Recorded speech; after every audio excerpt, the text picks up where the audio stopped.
Shalom, my dear friends, Shalom and Shavua Tov. Today, the 16th day of the month of Mar Cheshvan of the year 5778, corresponding to the 5th of November of the year 2017. Today, the 16th of Mar Cheshvan, is the anniversary of the passing in the mid-1990s of the late and very beloved Rabbi Shlomo Carlebach, a personality that radiated light, the light of the wholeness of melody and song, a person whose melodies have brought countless numbers to devotion to Hashem. And I'd like to dedicate today's remarks in memory of Reb Shlomo Carlebach. And before we go into our studies, we will be studying today the Hebrew alphabet. We're coming to the letter Chof, the 11th letter of the alphabet, the Chof kefufa, the Chof as it's written at the beginning or in the middle of a word. And we'll be following that with our studies of Shir HaShirim of King Solomon, Song of Songs, followed by study of Rabbi Nachman of Breslev, Likutei Moharan, teaching in the first part of Likutei Moharan, Chelik Aleph, teaching 33, Who Desires Life? And before we begin our studies, I do want to recommend a quite remarkable website that I have been exploring recently. It is referenced on the Abraham's Tent page and on the class page of azamra.org, and that is the Sefaria.org website, Sefaria.org. Sefaria, which is a play on the Hebrew words Sefer, a book, and Sifriya, a library. And this indeed is an online library of Hebrew text with English translations of some of the most foundational commentaries, texts and commentaries, the whole of the Tanakh, the whole of the Mishnah, the Talmud, Bavli, Yerushalmi with their commentators, Rashi, Tosafot, the translations of the Talmud Bavli, translations of the Tanakh, including the commentary of Rashi, a most invaluable resource. If you go to the site and you are directed to the Hebrew language version of the site, Sefaria.org, then scroll all the way down to the bottom of the page. You will find an option to read the site in English, and in all the texts you have the option to have the menus and where translations are available in English, a most invaluable resource which I hope to be using in our class today, this experiment, if we can use the Sefaria website in order to make our studies today of the Metzudat David commentary on Song of Songs. Here it is. It's actually coming to you straight off the Sefaria website. And if you do go to the website and you follow the links to Tanakh and Song of Songs, you will be able to also, although they have no translation of the Metzudat David commentary, which is what I will be studying today, they do have the text of Shir HaShirim and the commentary of Rashi available online in a very attractive format. So with that said, having sung the praises of this very remarkable website of Sefaria, I'd like to advance into our studies today, our study of the 11th of the letters of the Hebrew alphabet, the letter Chof. Shalom. Today, the 16th day of the month of Mar Cheshvan of the year 5778, corresponding to the 5th of November in the year 2017. And today we turn in our studies of the Mishnat Sofrim, the laws of the scribes as brought down by Rabbi Yisrael Kagan, known as the Chafetz Chaim, and the today we are going to be studying the 11th of the letters of the Hebrew alphabet. That is the letter Chof. And the letter Chof has two forms. the way that the letter is written when it is in the beginning or middle of a word. And then it has a second form, that is when the letter Chof is written at the end of the word. They are pronounced in the same way. They're both essentially the same phonetic sound, but the script differs as to whether they are written in the beginning and the middle of a word. That is known as the Chof kefufa, where the letter Chof is bent over, it's stooping down. Kafuf in Hebrew means to be bent down, as we say in our blessing, praising God. Zokef kefufim, he lifts up, he straightens up those who are bent over. But our Chof is known as the Chof kefufa, and maybe that is a sign of the humility associated with the letters, which we'll come to in a moment. And then there is the form of the letter Chof at the end of the word, which is when the letter Chof has instead of being bent over itself, its lower base of the Chof kefufa is now extended downwards and becomes a long line that actually reaches down below the line of the script. In other words, the Chof kefufa is written with its base at the base of all the letters, but the Chof peshuta, that which is straightened out, pashut, straightened out, the right hand leg of the Chof goes all the way down under the actual line. As I mentioned in the previous session, it is the heads of all of the letters, with one exception, the letter Lamed, which has a vav shooting up above it, but all of the other letters, including the main part of the Lamed, are written so that a line which is scored in the parchment across the top forms the guide to the scribe how to draw the letter downwards in its full shape in such a way that all of the letters are going to be aligned. The main letters are going to be lined with their heads on under this scored line, and their bases also in horizontal alignment. But in the case of the Chof and a number of other letters at the end of the word, the letter actually extends all the way down.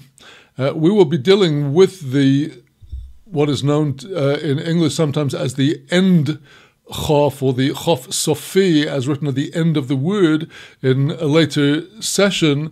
Today we shall be dealing only with the Chof kefufa, the main form of the letter at the beginning and the middle of a word. But before we go back to the form of the Chof kefufa, let us mention that the Chof peshuta, the long Chof as written at the end of a word, is one of a set of 5 letters which are duplicated, in the sense that in the case of these 5 letters, Mem, Nun, Tzadik, Pei, Chof, in each case there is a form of the letter as written in the beginning of the or middle of the word, as in the case, for example, of the letter Mem, which has its form as written in the middle of the word, and it has a different form when it's written at the end of a word. There is the Mem Petucha, the closed Mem, and the Mem Setuma, the open Mem. Here is the open Mem, the Mem Petucha, as written in the beginning or middle of a word, and then the Mem Setuma, the closed Mem, as it is written at the end of a word.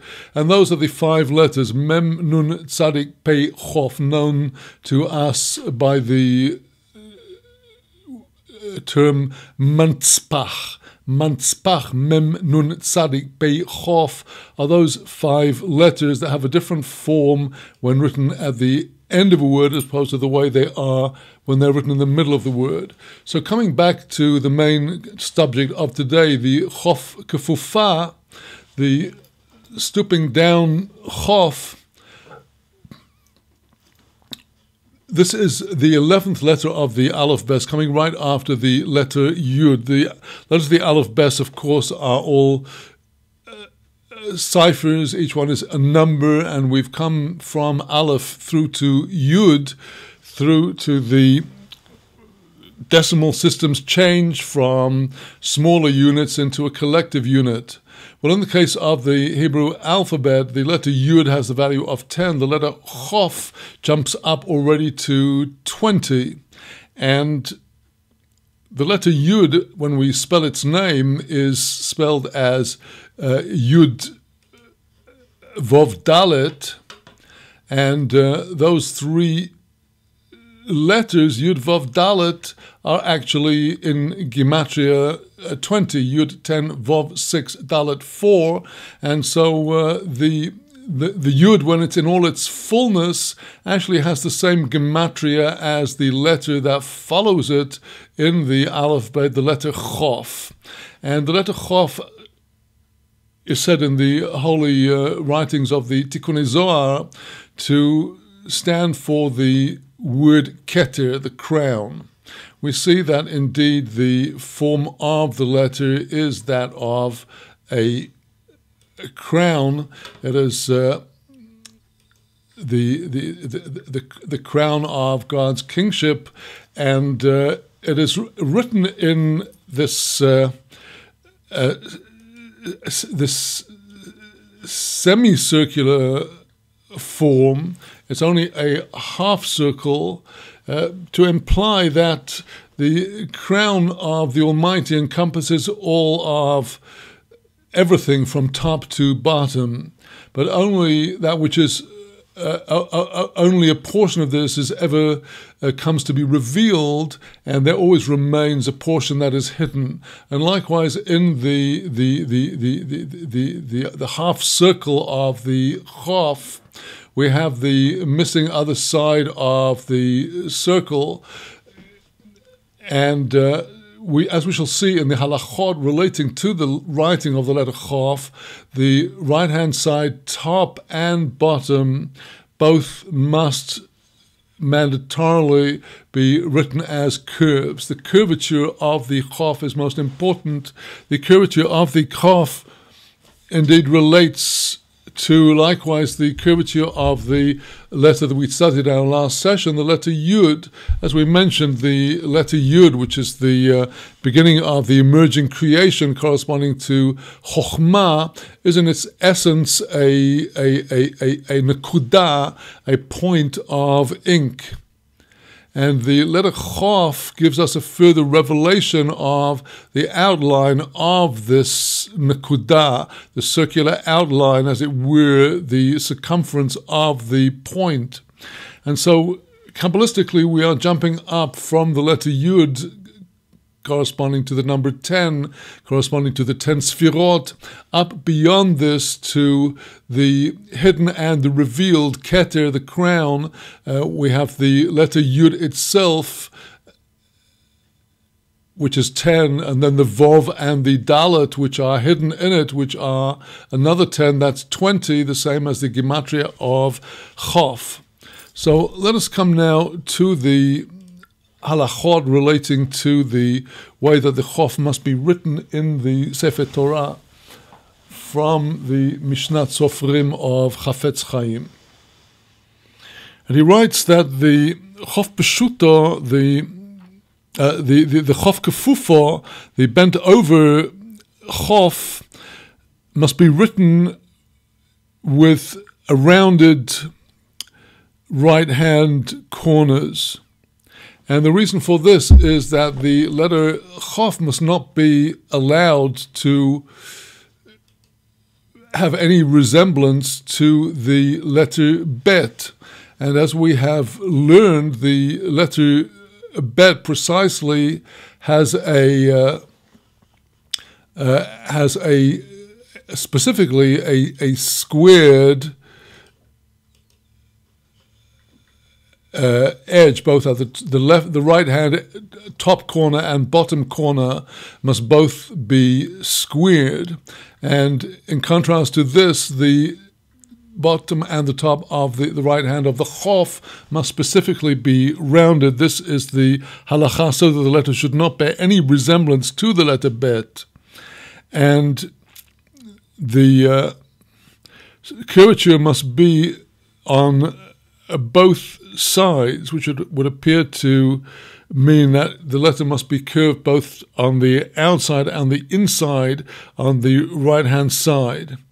And the halal, the cavity inside the letter chof, must be at the very least the thickness of the nib of the pen.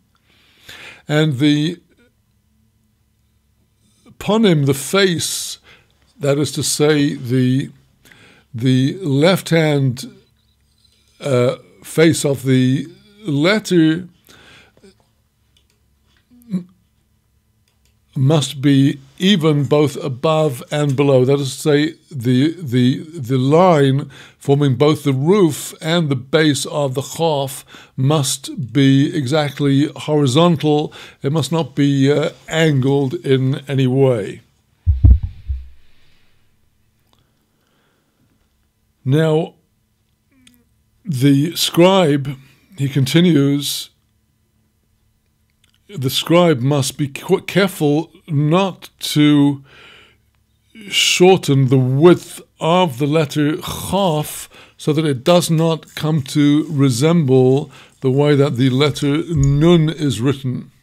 Well, when we see the two letters side by side written correctly, it may be harder to understand exactly how the chof might resemble the yud, but if the top and the bottom of the chof, its roof and its base, were both shortened, we can very quickly see how a child, particularly who would be accustomed not to see the tagin on the yud in a printed text, might well come to confuse the letter chof with the letter nun, unless the roof and the base of the chof were clearly extended and not stunted.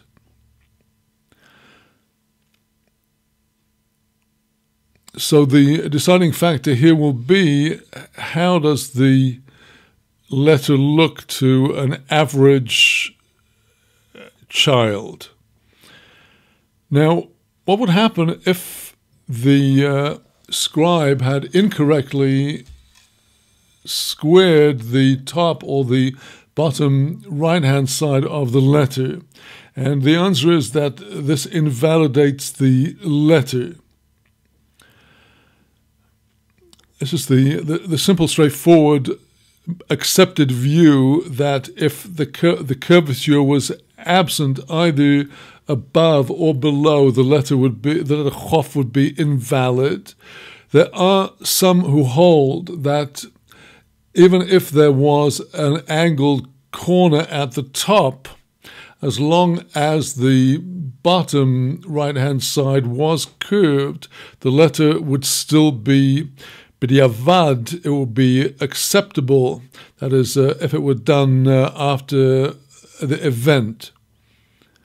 But the Chafetz Chaim writes here that since this question is milsa doiraiso, we're talking here about the way the script is written in the Torah, which is part of the Torah law, we have to be more stringent and follow the first view, that is to say that we absolutely require, even b'diavad, even if after it was written, the curvature on both the top and the bottom. So this question for a scribe would arise: what would happen if he had written it already with an angle at the top or the bottom? Can he scrape it off, scrape off the angle in order to produce a curve? And the answer is that he cannot do that, because that way he is engraving out the letter by removing the surplus black at the side where the letter was angled. He is thereby causing the letter to emerge as if it was engraved. This is called chok toichos, where the scribe engraved the inside of the letter by chipping away what is outside it, like in an embossed stone, and that is not called writing, and that would invalidate the letter. What he should do would, if he'd written an angle, he'd have to add ink above in order to bring about the correct curvature. And that would be easily done in a Sefer Torah. If the letter Chof was discovered to be written incorrectly anywhere, it could be corrected in Tefillin and Mezuzah, because we have the law of Shaloi Kesidron, not in their proper order, that the letters must be written one after the other as written in the Torah scroll, and each one must be written correctly. If the scribe had gone further in the text of the mezuzah or of the tefillin, and he looked back and he saw the chof was not written properly, he would not be able to go and correct it afterwards.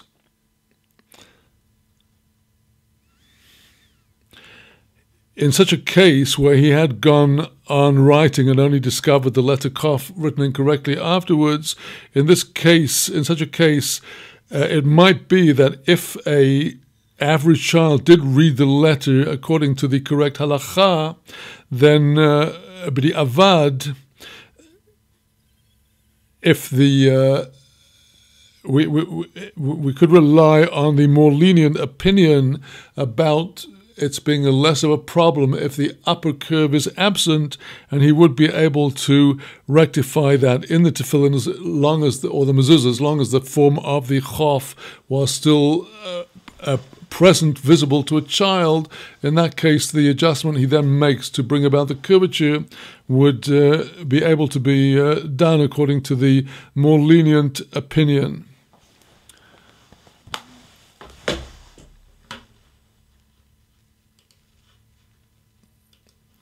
So with that, we conclude our study of the letters for today, the Aleph Bet, and God willing we shall continue again next session with the study of the Chof Peshuta, the open and long Chof as it's written at the end of the word. But for now, let us take a brief interval, and after that we shall come to today's study, God willing, of Shir HaShirim. So I'll be back in just a few minutes, coming to our studies today of Shir HaShirim. And with that, then let's take just a few minutes of interval.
Shalom, my dear friends. Shalom, back again to our studies, and to my very great joy and delight, today we are able now to continue after quite a gap in time from before Yom Kippur, but today, thank God, we can continue with our studies of Shir HaShirim, and we had reached the end of chapter 3, and we're just about to embark on the commentaries on chapter 4 of Shir HaShirim.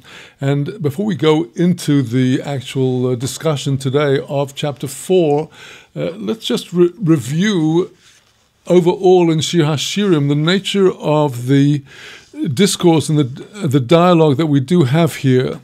And as we saw, Shir HaShirim itself is written in the form of the musings of the beloved in her time of separation from her lover who has gone from her, but musing about the times that were and looking to the time that will come when he will be restored to her. And this indeed was the theme from the very opening of Shir HaShirim and the introductory sections, where we had a picture of the Chashukah, the beloved maiden who is with the Benot Yerushalayim. She's having to justify herself. Why am I black? Why am I dark? And then comes in verse 9 of chapter 1, the very first evocation of the Chashukah, of the beloved maiden, by her lover, when he actually addresses her at the end of the second parasha in verse 8. He says, if you don't know where I am, then go in the footsteps. And then in verse 9 of chapter 1, he begins the first praise of her, L'susosi b'richve paro, like the horse in the chariot of Pharaoh, have I compared you. And that opening section of the expressions of his love and admiration for her and her beauty. And this went on into the section beginning at chapter 16, verse 16 of chapter 1, verse 15, Hinoch Yofo Rayosi, here you are beautiful, my beloved. And again, we have the two of them entering into a portion of mutual praises from chapter 1, verse 15, all the way to the end of chapter 2, verse 8.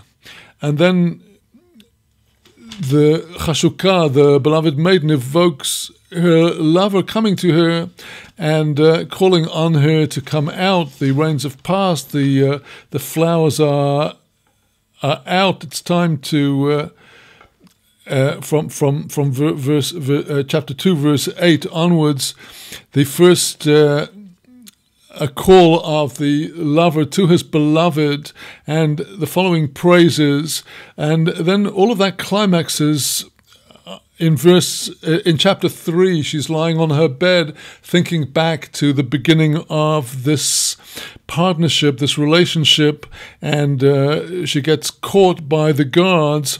And then comes in chapter 3, verse 6 to the end of chapter 3, the sections that we studied in our last session, which were of the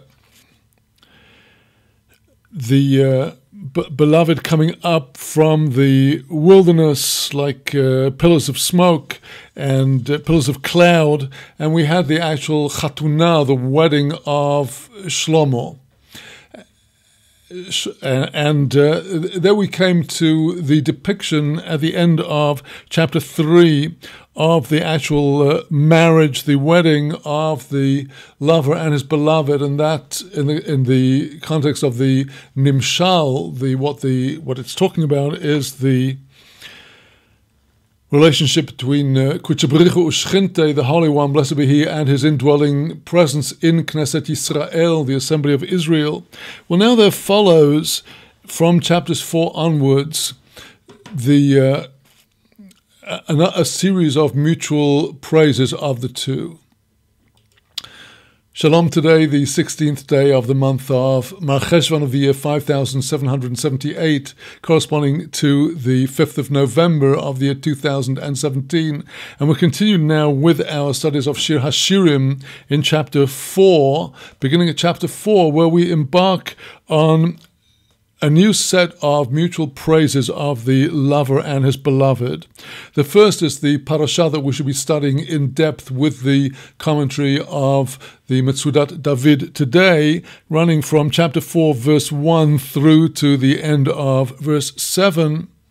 And then another section of praises by him of her is from chapter 4, verse 8, two shorter parshiot through to chapter 5 to the end of verse 1. And that is the series of praises in which he gives his praises of her.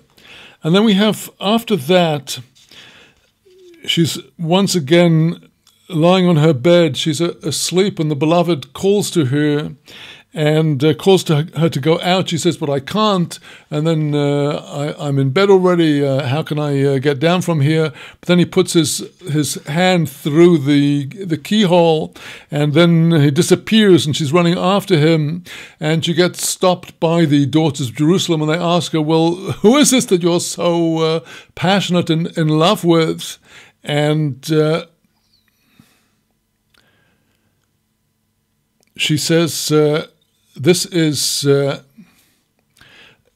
description of my beloved. She starts there in chapter 5, verse 10. Doritzach ve'odom, my beloved is radiant and ruddy, and that is her praise all the way to chapter 6, verse 2. And then from chapter 6, verse 3 onwards, she pretty much ceases to express her praises of him. She more expresses her longing and yearning. And for the rest of Shir HaShirim, it's mostly the lover evoking the qualities of his beloved. So what I'm saying here in brief is that while there is the dialogue of praises between the two, and we've had some of this at the beginning, and now we start on the real portions that give the praises one after the other, him of her in several parshiot, and then her of him when she's stopped by the daughters of Jerusalem, and then he comes back and praises her. We see that most of it is him praising her and evoking her qualities. And I think this says a lot about what Shir HaShirim is about and what it serves for us as a devotional manual. Yes, there are many praises of God, and the book of Psalms written by King David is full of them, and others in the prophets. But that which restores the soul of the beloved, the soul of Israel, the soul of Knesset Israel in her long exile, surrounded by these taunting maidens, the other nations who are constantly pushing her to cease with this obsession with her lover. So here the love of the lover is that he showers these praises upon his beloved in her exile, reminding her in her exile of what she is, of her fineness, of her nekudot tovot, the good points of the beloved. And with that, let us go into the perush of Metzudat David on chapter 4, starting with verse 1. And we've already, earlier before our break for the festivals, we have read in the Hebrew the text of chapter 4 from verses 1 through to the end of verse 7. And they are accessible both in the Hebrew text and the English on the sefaria.org website.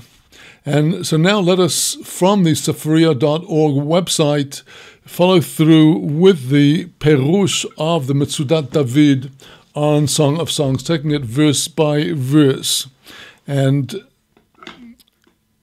he begins on verse 1 of chapter 4.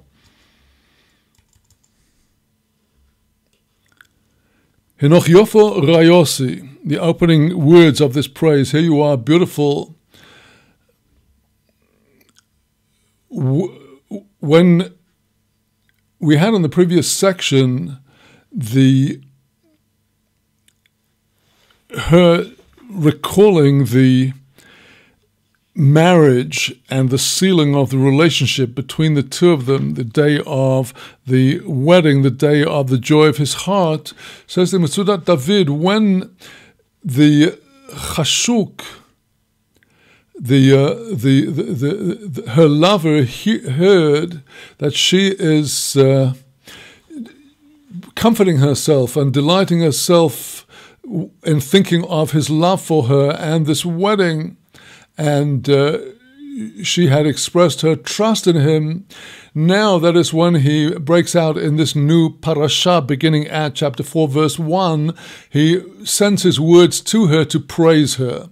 As soon as, that is to say, we have the hitorerut milamato, the arousal from below, that she is yearning and pining for her original lover, that is when he brings the hitorerut milamalo, the arousal from above, and sends his word to praise her. And he says to her in the word, these words here, Hinoch Yofo, hear how beautiful you are. That is to say, interprets the Metzudat David, you always were beautiful from the time that you were my beloved and you were sitting with me. And still, until now, you remain in your beauty, and your beauty has not become in any way separated from you at all, even despite the suffering over my having abandoned you.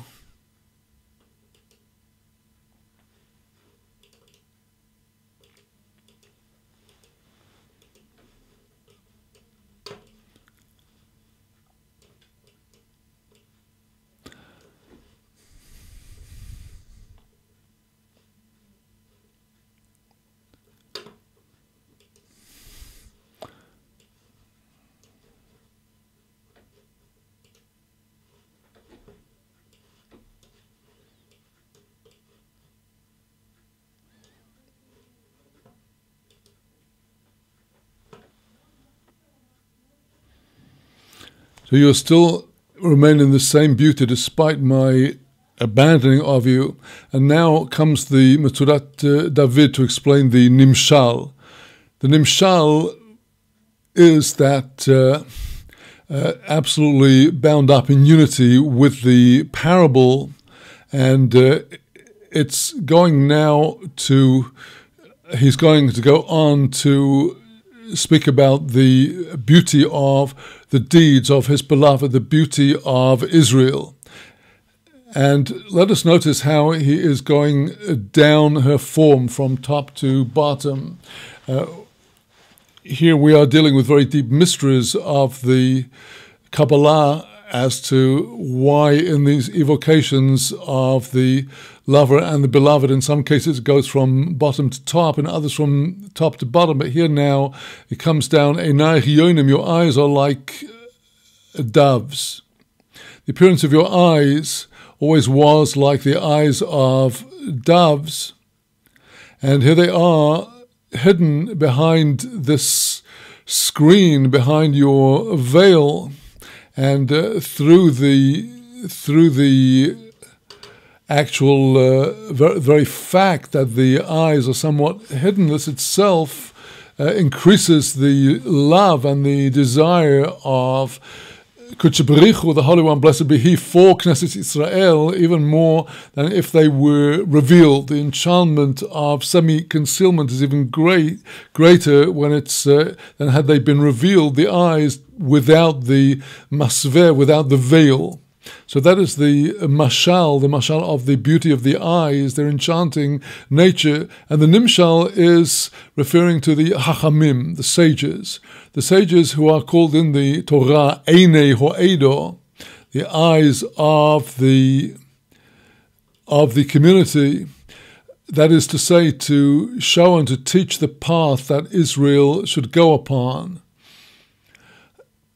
And these sages, they are as enchanting as doves, and likewise the idea of the eyes being semi-concealed behind the veil is that they are tznuim, they are humble and modest in their deeds. They hide them from other people.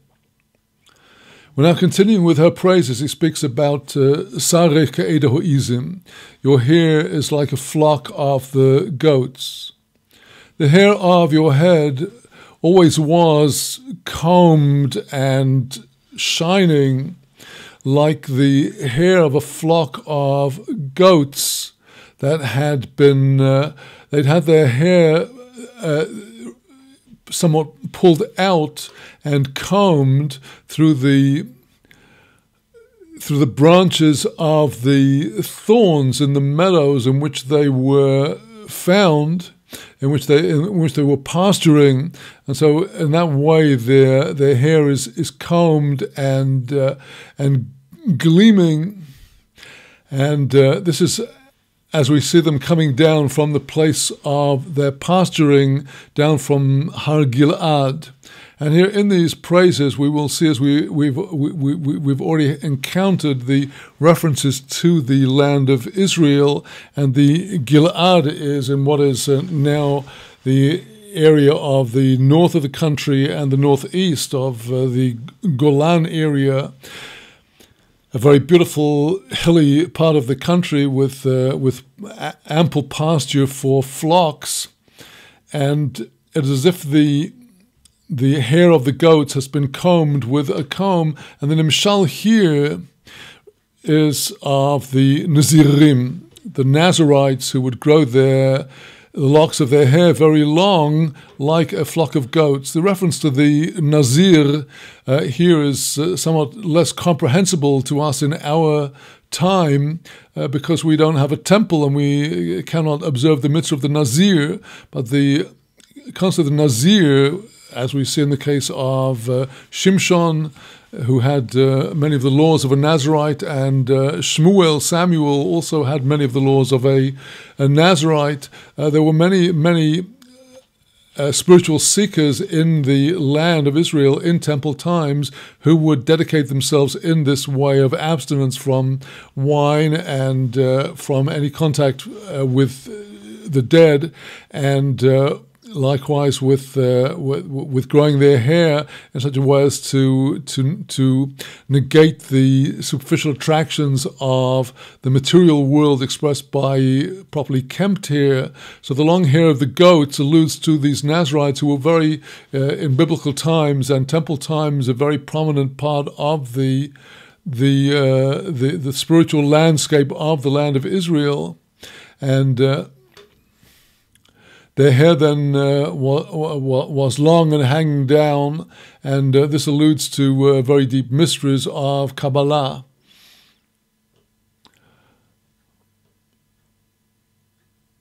Well, now, let us continue getting our text on the screen for the students in the right place using the Sefaria website, and let us get up the continuation of the Perush of Metzudat David on Shir Hashim, going now to verse 2. So coming down from her hair, he comes now to her teeth. Shinaich ke'eder k'tzuvois, your teeth are like a flock that are ketzuvot. Ketzev is the the rhythm, everything is in the same rhythm, the same budget, the same. Each one is. They all look equal. That is the beauty of a set of teeth. When they're all equal, they all look as if they've just a flock with gleaming white wool, just if they've come straight out from the rochatz, or from the washing, and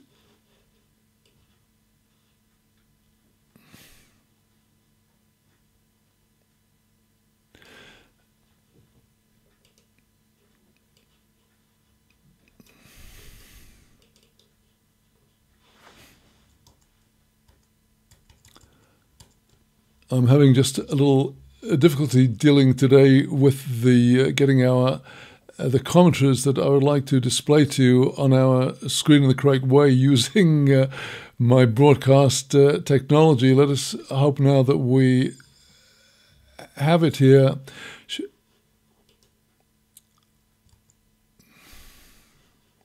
Shinayach Eder Ktsuvois.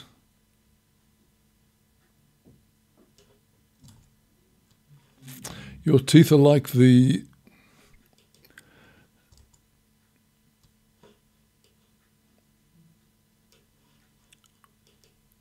flock.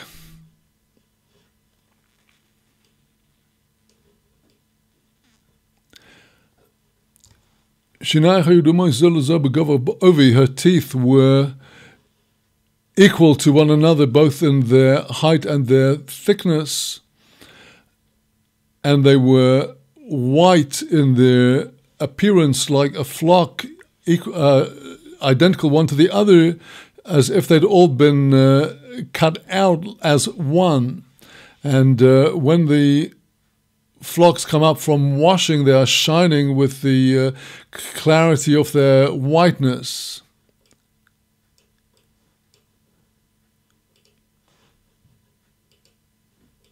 Shekulam Asumois, they're all even. That is referring to the teeth. Now, one of them was shakula, none of them was missing, which is a very great blemish in anybody if one of the teeth is missing. But here, her appearance has not in any way been changed or blemished. V'hanimshal, the nimshal here is on the giborim, the mighty warriors, the men of war, who are in you and have been in you from time long gone, and they are cutting up and eating their enemies. And they are like a flock, these warriors, all of whom are equal in their measurements, and they're cleansed of all filth and uncleanliness, as if they've just come up from washing, because likewise they are all equal one to the other.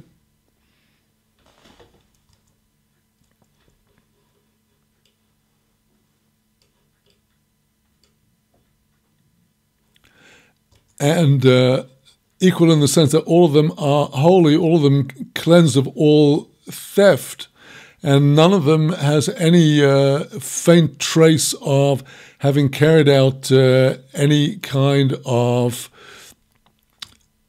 theft and robbery and oppression. Well, now, when it speaks about the warriors, let us understand in the context of our studies of the book of Samuel and the book of Kings and the book of Chronicles, when they speak about the warriors of King David, and as we had earlier in Shir HaShirim, the Giborim, the mighty warriors around the bed of Solomon, we are talking about the spiritual warriors of the people. We are speaking about the Talmidei Chachomim, the outstanding sages who are interpreting the Torah.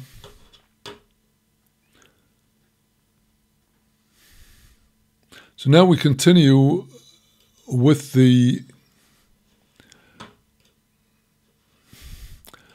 verse 3, Kechut Hashonis Ifsosayich, like the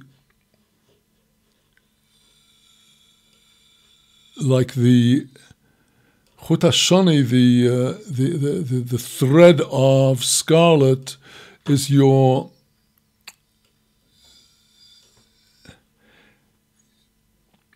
lips. So here on chapter 4, verse 3, the Metzudat David says to us,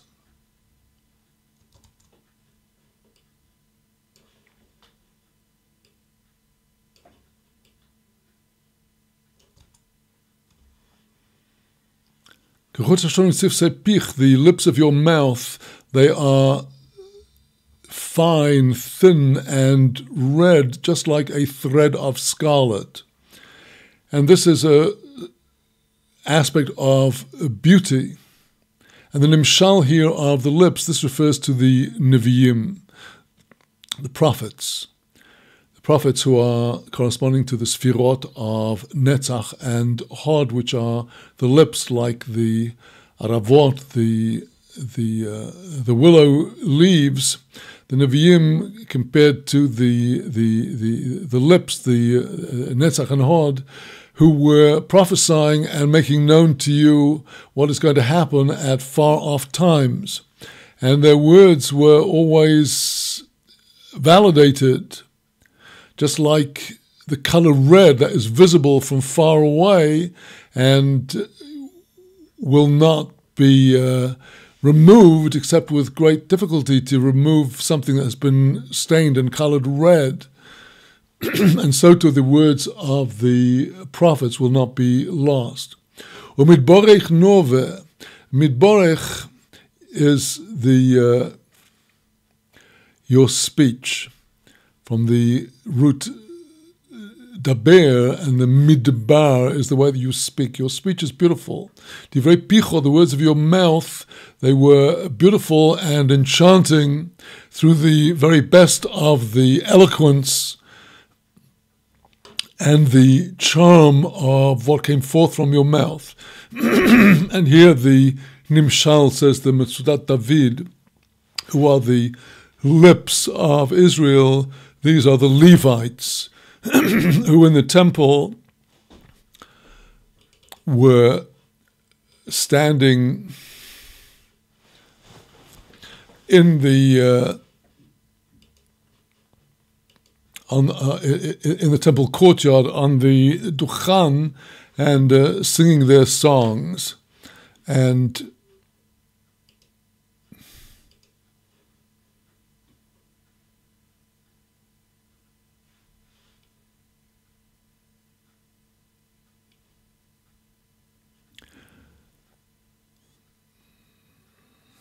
it says the Nimshal, the Levites standing on the Duchan to sing the song, and the charm and the enchantment that was poured out on their lips.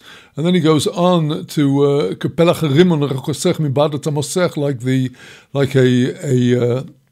your brow behind your veil is like a split open pomegranate with its luscious, rich red color, but it's behind the veil nonetheless.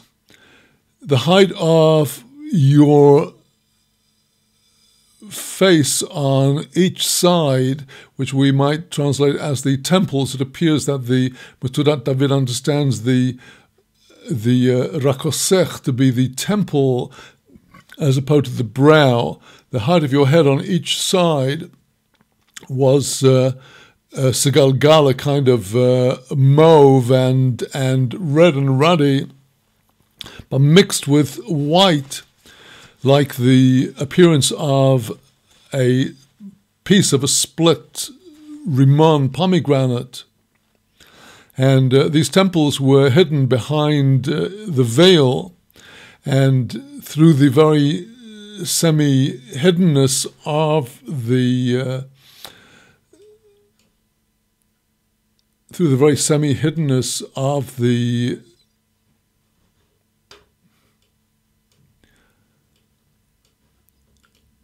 of this beauty, that made it all the more enchanting. And he says now the Nimshal is referring to the Sanhedrin, the judges of the assembly, who are the face of the generation.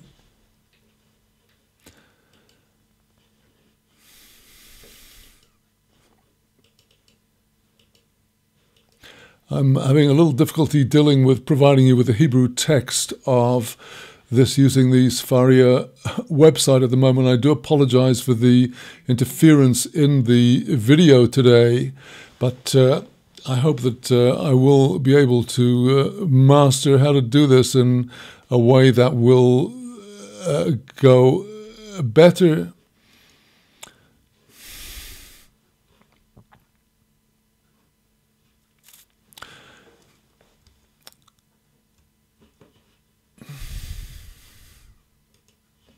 I think that for the sake of our studies today, I'm just going to have to leave the screen with the Metzudat David on the screen and turn to read to you from the text. It's just a little too difficult for me to give you a continuous broadcast with this. But let's go on now with chapter 4 from the Metzudat David on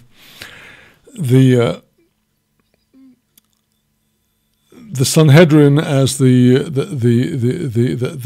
slice of the pomegranate, who are the face of the generation, and they were filled with wisdom and knowledge and understanding, like a rimon, like a pomegranate that is filled with its seeds, and they would conceal their wisdom in their hearts, and they did not take pride in their wisdom in front of other people. And then on verse 4, Kemigdal David Savorech Banulis Alpiois, this very beautiful verse, again recalling Jerusalem like the Tower of David is your neck. And of course today in contemporary Jerusalem we have the Tower of David as it's presented to tourists, which is probably a later structure, but perhaps near the site of the original Tower of David when David first took over Jerusalem. But as we shall see, the Metzudat will see the Migdal David, the neck, as being the temple, which is the vital place of the people of Israel. The neck is the temple, as we see when Joseph fell weeping on the neck of Benjamin and Benjamin on the neck of Joseph. There, Rashi tells us the neck, that is the temple. So now looking at the Metzudat David on this verse, your neck is upright and straight, just like the Tower of David. And that is the Metzudat David, the Tower of David, which was built as a homing point for the travelers, namely the pilgrims coming up to Jerusalem. When they would see from the distance the Tower of David, they would know how to direct their steps to the holy city, because on account of its very great height, the Tower of David was visible from afar, and this was a sign for them to know where they should go to. And the verse continues, Elef Hamogin Toli Olav, the 1,000 shields are hanging on this this tower. Says the Metzudat David, the 1,000 shields hang on the tower. This corresponds to the way of the kings and nobles to hang their shields on the walls of their castles for glory and for beauty. And as we have in the verse in Ezekiel chapter 27, verse 10, which is speaking about the downfall of Tzor, Tyre, where the verse says how they would, the helmets and the shields and the helmets were hung upon the walls of Tyre as a mark of glory. I've seen with my own eyes in Windsor Castle outside London, the home of the Queen of Great Britain, the shields and other weapons of war, the swords and daggers and all kinds of pistols from many, many different generations ever since the Middle Ages, exactly as the verse says here. But what exactly are these shields in the final words of verse 4, all of the shields of the mighty warriors, he goes on to specify more what he was talking about when he said 1,000, and there he was referring to a large number. And when he elaborates and says, Kol Shilte HaGiborim, all of the shields of the mighty warriors, he's saying that there's more than just 1,000. They're all of them there. And here he is praising his beloved, the Knesset Israel, to say that when saying that her neck is upright and straight like a tower with all kinds of ornaments hanging upon it for beauty, the nimshal here is the Bet HaMikdash, which was always the real strength and the fortress of Israel.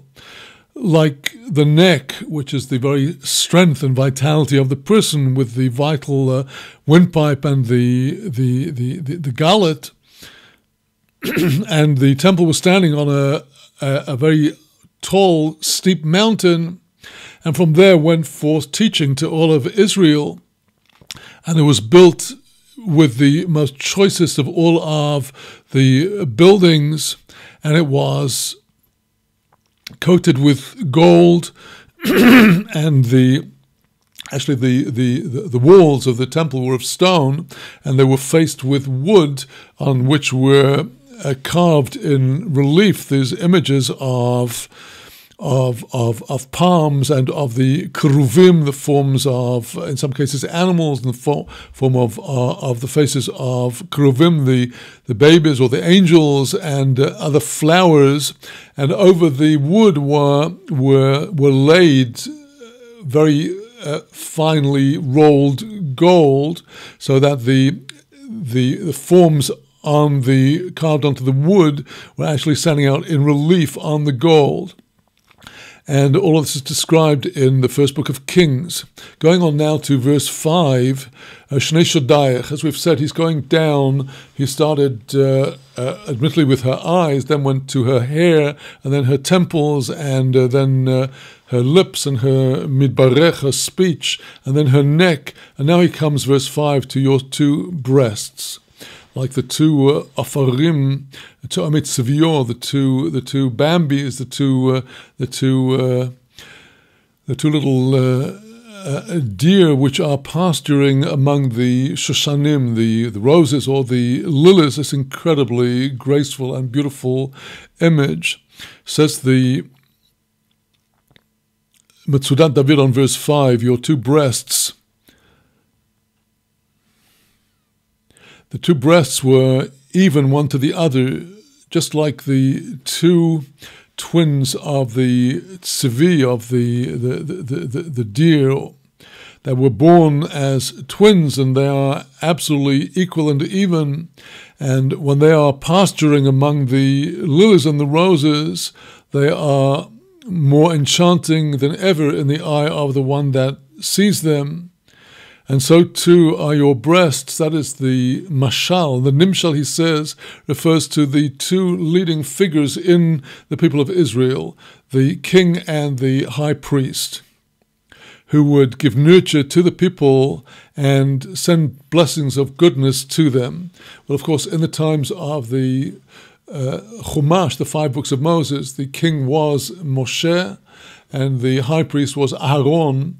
And in subsequent generations, in the times of the temple, these two figures, the king, the temporal leader of the nation, and the Kohen Gadol, the high priest, the spiritual leader of the nation, these were the two most celebrated figures in the nation.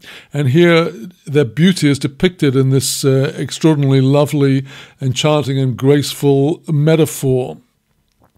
The king in his wars, continues the Metzudat, and the high priest in his service in the temple. They were equal in greatness, and they would each agree with the other and listen to the other like friends and lovers. And they were acceptable to the people like these two two twin Bambis.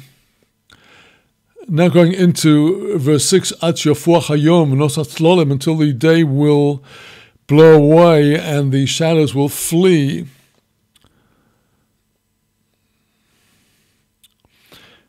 It's as if, says the Metzudat David, as if the lover in praising his beloved and now after sums all of this up, and he says, on account of the exceptional purity of your beauty, which has been in you ever since from our first union, you may therefore hope for the good that will come, for there is hope. And before the time when the sun will be blown away from the earth to go down and to sink and to set, until the time, or until before the time when the shadows will flee away, that is the evening, when the shadows disappear, they suddenly lengthen and go very, very long, as if they're fleeing, until they finally disappear when the sun sets. And he says, even before this time of evening will come, I shall already, that is to say, before the end of history, before the end of time, I shall already go to the mountain where the myrrh scent grows, and to the hill that produces the frankincense. And there shall I go down, as it were, for the night. The nimshal here is that on account of the goodness of the deeds of Israel and the praises that are to be found in her from back then, I shall already rush to send down the dwelling of my indwelling presence into the holy temple, the place where they offer up the incense offering of the herbs of the incense, namely the Mount Moriah, alluded to in the Har Hamor, the mountain of the myrrh, Mount Moriah, and the frankincense. And then verse 7, concluding this parasha, Kuloch yofo rayosi umum enbo. You're all beauty, there is no blemish in you. Concludes the Metzudat David at the end of this portion. You have always been my beloved. This word, term of endearment, rayosi, chapter 4, verse 7. You've always been my beloved in all of the parts of your body. They're all beautiful. There's not a single blemish in them. And the nimshal here is to say that you, Knesset Yisrael, beloved of Israel, you're all truly, through the goodness within you, kasher, there is no psul, no impurity, nothing to disqualify any of you within you. Well, I do apologize for the technical difficulties today in presenting you with an on-screen text of the Metzudat David that we were studying. I will perhaps try to revert to using the document camera in the next session when we come to continue with this, so that we'll not have to deal with the Sefaria website is a beautiful website for personal use, but when you're trying to use it as input into a broadcast program, it gets a bit complex to manage when you click on somewhere on the screen and it suddenly changes, and what you were presenting to your viewers suddenly shifts on their screen, and you've lost the place and you have to go through the whole routine again. I do apologize for that, and because of the lateness of the hour today, and because of the fact that I will, in just over 1 hour's time, be again broadcasting live, this time in my Shavua Tov series, I'm going to now conclude today without going into a session of on Likutei Moharan. We will come to that, God willing, in our next session tomorrow, and if we are technologically more organized, we shall have more time to address these teaching in Likutei Moharan.